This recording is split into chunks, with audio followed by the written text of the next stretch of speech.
And we are back on VW Conversations. Hindi ka sa nga monitor pagkikinulaw. Anyway, may ada ko kasi supposedly i-show yun ang video of the press conference with Mayor yesterday. May unong inihan pasahe.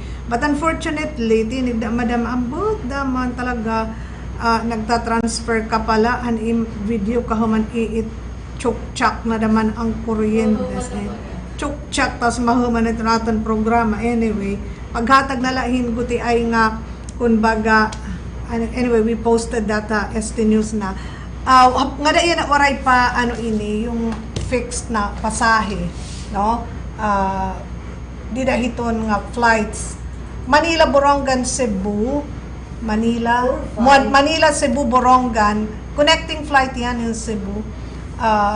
So it is, pero may ada hini didahan MOA 4,500 yung fare one way, pero para la inihiton mga government employees, no? For government employees, initially nga they thought nga upudan kuan yung closest kin, maybe the husband or the wife, pero diri ngayon diri iniupod para la inihiton government employee yung 4,500 one-way fare from Borongan to Manila, no? So Borongan, Cebu, Manila, and Manila, Cebu, Borongan. Okay na rin, no? Okay na rin kung mga ma-attend hirahin mga meetings, ma-attend hirahin mga seminars and conferences, kuan na you can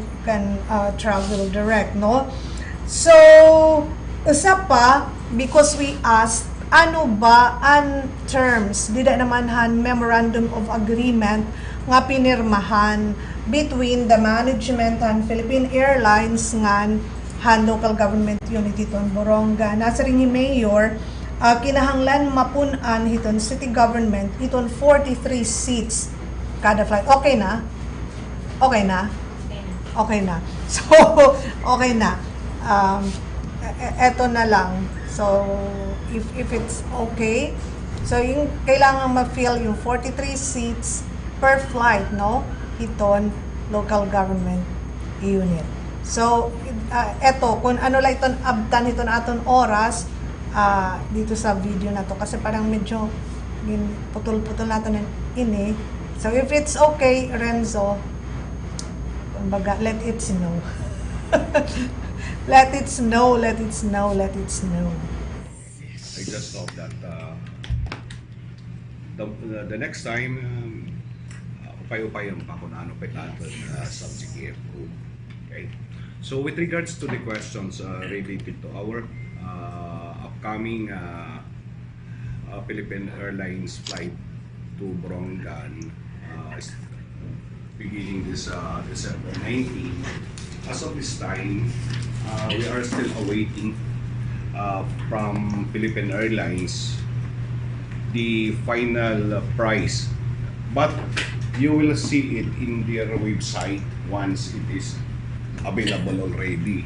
What I can only share with you is on the part of the city government for public officials that will be going on official travel, that the amount of one-way airfare from Borongan to Manila is in the amount of 4,500, inclusive na taxes and terminal fees. So that's it. 4,500 Borongan to Manila for government officials and employees that will be on official travel, including national agencies.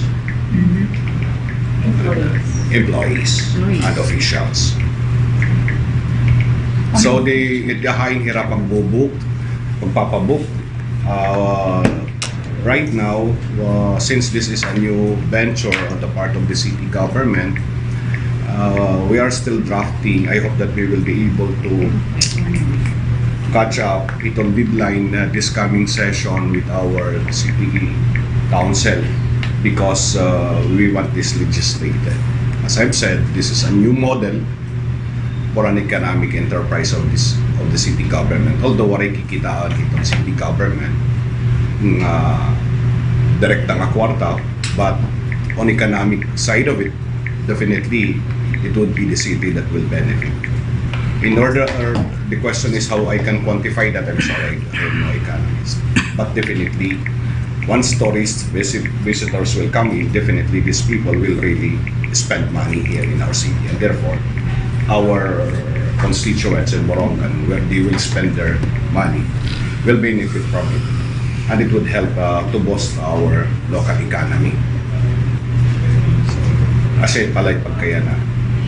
So, as to how much on the side of Philippine Airlines, I think siguro you just try to be patient, try accessing their online booking, because definitely they will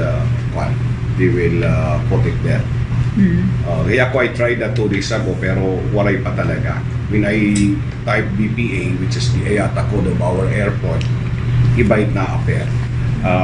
Nakita dito was in the form of dollar and a fare. Hindi ko rin nagsasala, it is $117. Definitely we are not in America. This is not an international international destination. Definitely it should be in pesos. So that is in type dito, Manila Borongan. Pero definitely they will really come up. Kaya bisa nga niya dapat Bagyo, which is much earlier than us, waray pa. Wala pa nila itaraw inside. So, just a matter of time. Siguro takit, estimate, siguro a week before. Kasi kwan yan system program na ito.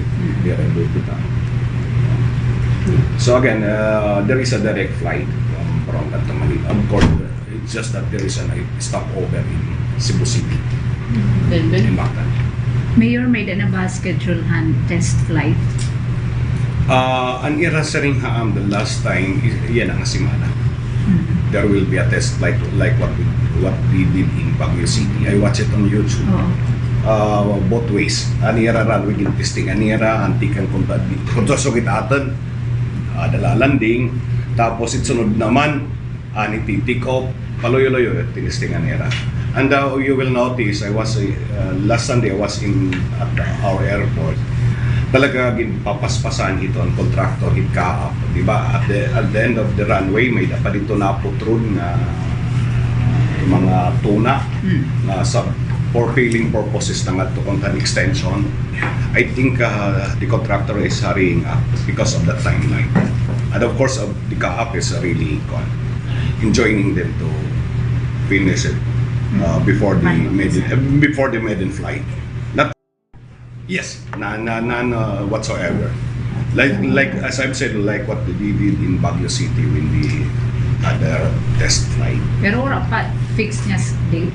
Waray pa. Basta yan na. But yes, and the last time that we spoke with Philippine Airlines last week, and sa rin this week. Yan. I hope that it will push through. Because of there will be no commercial flights that will be coming to us. Kung wala na this Hidden. Mutang kalot Mayor. Mapakyan na lang if it is okay, no? Ano yung mga terms doon sa memorandum of agreement that you signed? We need to fill the 43 seats. 43 at least per flight? Per way. Halimbawa, Manila Borongan, that would be 43 seats. Maybe city government. So what will the city government will do? We will be conducting on a marketing side among our local government units and national agencies. So that every flights that we have for the employees, we will make sure that they will, patronize these flights going and coming to Manila. So that is the big challenge on the part of the government. How to fill the 43 seats. So Mayor, yung 43 seats coming from the LGU and iba, and then diri LGU diri upod, for instance, diri upod ini iton mga magbubuk online. Online. Philippine Airlines. Oo, diri. So yung okay. Money. That's Mayor. You made mention about something like 4,500 na airfare, Borongan, Manila for government officials and employees. And considering, is this something that's fixed or kasi Fixed. peak season yan na? It's fixed. Fixed yan. So, isang mean season that will be the same? Fixed yan. What about for, yung mga individuals who are privately booking for themselves? They will go to the online website or to the ticketing office accredited by the Philippine Airlines. So since it's the government paying for the airfare, kaya fixed din po ba yan? Kasi parang sabi mo, Quantity here, it's a government price. Pero for official travel lang yan. Of course. official travel. Bisa ka naman ada dire. Dito na mo, there's no such thing as that. Okay. Bisa not official travel. For as long as the person is a government employee, official, and this will also extend to the nearest kin. Nearest kin. What about, kasi sometimes, especially in lean season, or they offer promos, would we In the contract that we signed, there's no provision. Siguro off-peak and peak season, kumbaga kuridas na. That is on the side, Mayor, itong mga government employees. But for the ordinary masakay na. You have to do Tuhan. the booking online Okay. or authorize the ticketing agent of Philippine Airlines. Ito pa sa akin eh. It's something that you should watch in their online booking. We do not know yet because it's up to them to pick the price. What I can only disclose with you is what will be charged to the government. I'm not private to that. Hindi na nagdito talaga. She. Mayor, any preparations for the first flight on the side of the Rotterdam City?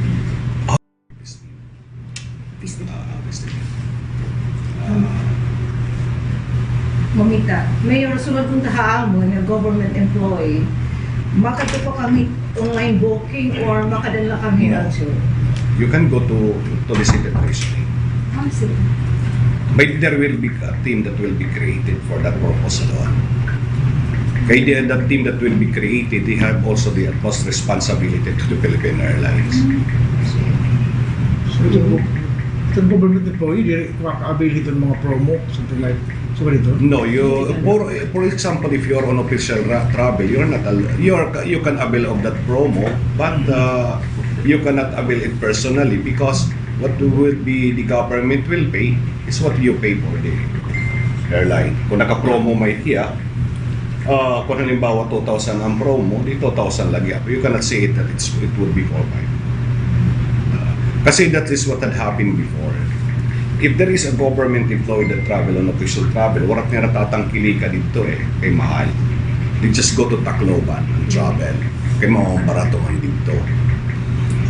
That's what had happened. That's the reason why all our provincial officials was on board because we really need to see to it that these flights will be patronized by our government officials and employees who are going to Tacloban on official travel. Pero, per week man ano Mayor, yung 40 Twice per week. So at least 20 something per flight. No. Also 43. It's Yeah nga. Kasi I thought yung 43 was per week. We have 2 flights. a 40, week. that would be 86 ate. Also Two- per flight, per hindi flight. per week. So No, yung per flight, we need to 43 fill kasi the per capacity. flight, hindi per week. Yes, the capacity of the airline, of the airplane that will be utilized to us, the Q400, 86 seaters. So half of that. Half of that will goes to the city government. The city government will be the one to market that. The city government is a ticketing agent. It's a ticketing agent. Pag Cebu ka la, I will advise you not to avail on that because you will be shortchanged. Because what you are going to pay is direct to Manila. You try to, if you are just going to Cebu, you just try to book online. Hire a website on Philippine Airlines because it would be definitely much cheaper than 4,500. Pero siguro Mayor, during peak season, mapuno yung at least or 90% hiton flights will be booked online. At least I do not know how they will handle the Philippine Airlines because, as I've said, 43 seats is really reserved to the city government. So kung halimbawa mag-overbook, definitely Philippine Airlines will call us up that, hey, if ever, is there a possibility, for instance, Mayor, January 2, gidada mo iman itong tiuli, tapos diri damo iton magbibiyahe nga mga government officials or employees, is it possible para itong ordinary individual to book with you? I mean, that is a good question. That is a very good question. So, ano dun? It requires a good answer. But since we are not yet there, what have been agreed upon in the MOA as yet, yeah. Kasi that question was also brought up before. So as I've said, it would be the responsibility of the city government to see to it that the 43 seats will be filled up. So, added katitisting iton marketing prowess iton city government of Borongan on how to fill that up. How about Mayor, kung di ma-fill up ang mga 43 Well, seats? under the contract, the city government will pay them. Salit, it's a no-no. We really need to say to it, if I will force out Kuya Manny to travel to Manila, sure. Diba? Kasi di rin pwedeng waray masakay. Kasi it would mean to say that the marketing arm of the city government is in hotel. Marketing strategy.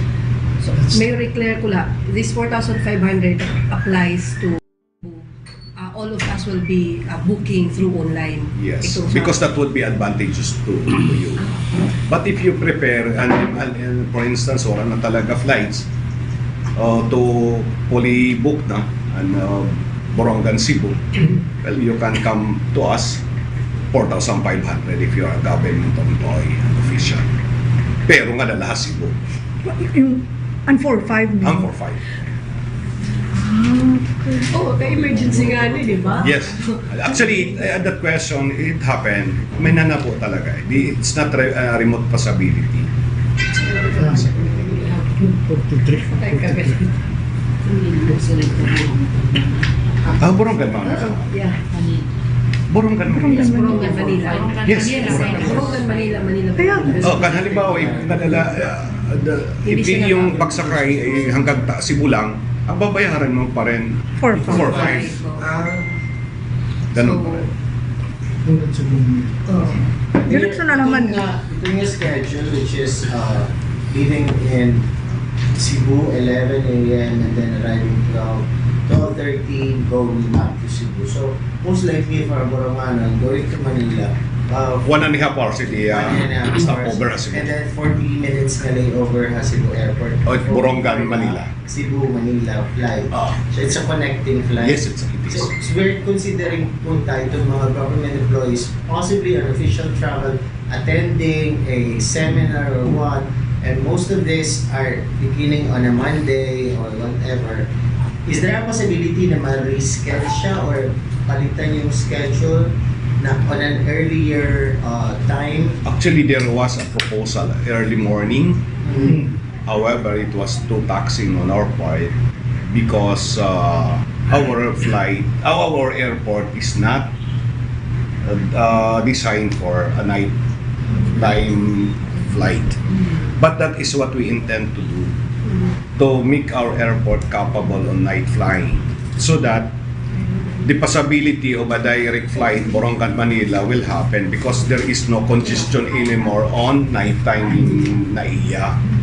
What is congested right now is on daytime, and it's sad to note that the capability of our airport is only good for the daytime flights, like in Katarman also.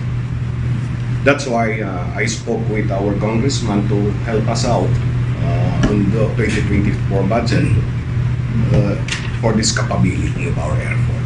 But first, we need to rally our people, our fellow Estehanan, nga mag-patronize iningatan flights. Kasi we need also to prove to the airline na there is really a foot traffic in Borongan Airport. That is reasonable para for 5. Fourth. Yeah. Ilang? Now, Flights for government officials and employees is 4,500 Borongan to Manila. Kung nga dalahi ha Cebu, 4,500 pa rin. So that is vice versa, Manila Borongan, Borongan Manila, that is 4,500. The responsibility of the city government is to fill the 43 seats every flight. So it would depend now on the team that the city government of Borongan created on how to market the 43 seats. That's why in our invitation during the MOA signing, every mayor, every local government units were invited to grace that momentous occasion because we will be needing their help. Because the ultimate goal of these flights is for the private sector to patronize. Because little by little, the city government will slide down. Okay? So, that's the reason why I appeal to everyone, yung mga Boronganon, taga-Eastern Samar, for the sustainability of this flight, please, tangkilik agad niyo. Patronize kita, encourage niyo yung mga karupdan. Kung may dala man lang pagka-diferensya in 500 or to 1,000 pesos in ibang airport, please, you prepare Borongan Airport. Dala. Alang-alang, malasakit inang bayan. So may clarification na siguro sa Manila Borongan, sila nang mag-arrange with the Cebu-Manila connecting flight. Yes. Actually, this is what will happen.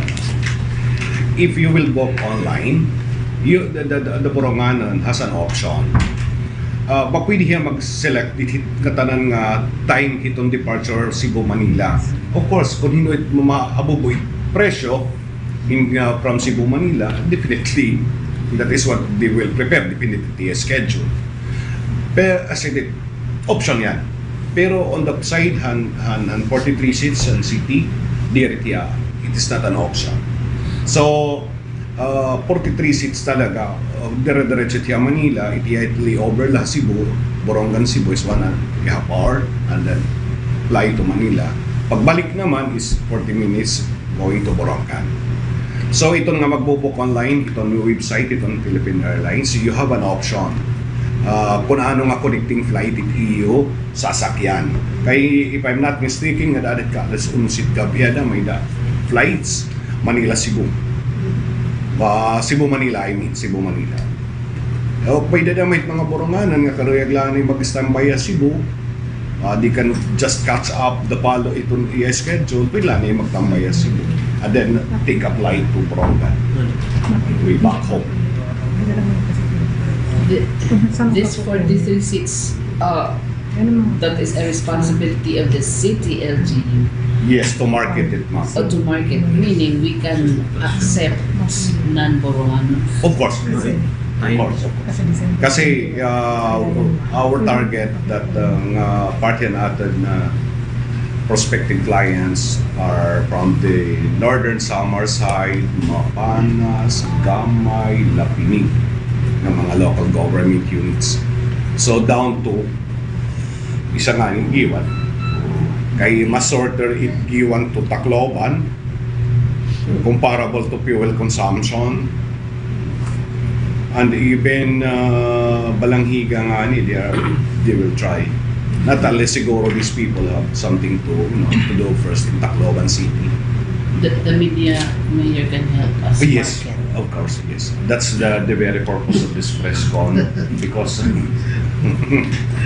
Yes. Borongan Press Club Yes. would be part of the marketing Because bids. there is another bikini next year. Kurt. Pino.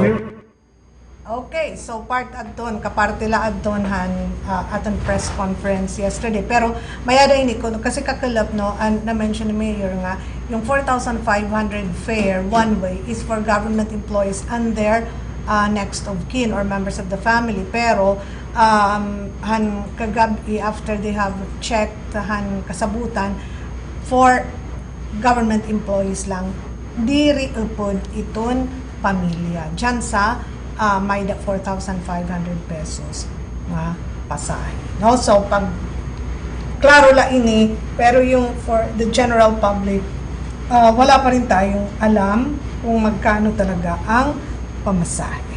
Maybe next week, like a few days before mag-commence yung flights. No? Anyway, so usap pa, haruy maram kamo mga kasangkayan, aton daman ini panawagan nga da, hiton aton mga opisyal sa barangay. Kay sige na iton nga mga pagpinabuto iton aton mga kabataan sa nga ni kagabi nabuburong akon ano an may ada kay sige man ini an bubto sana masaway naman ini especially iton aton mga kabataan kay una nakakaaringasa ikaduha ada delikado naman ini bangin may da mga aksidente kairo iton ira mga pamilya. Oh, so sana kwan ini pag-iimatian siguro naman iton aton mga opisyalis, tanod, etc. Nabati mada kita hindi nagbubugto. Pwede may iton kadtuon, check, no? And then sawa yun, iton aton mga kabataan. Kay kwan ini diri la daman talaga maupay diri la daman safe while sa pamangani magsasalin urong kita hiton Pasko kapag kaya na mauruupay dara kay menos naman itong mga restrictions itong COVID dapat maghirot lang gihap kita hiton iba naman nga mga bata. No? Anyway, thank you very much ayong tanan mga kasangkayan for being with us today on VW Conversations. Until next time, God bless. VW Conversations. It's about people. It's about issues. It's about us. VW Conversations.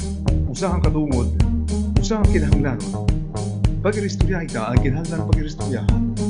VW Conversations.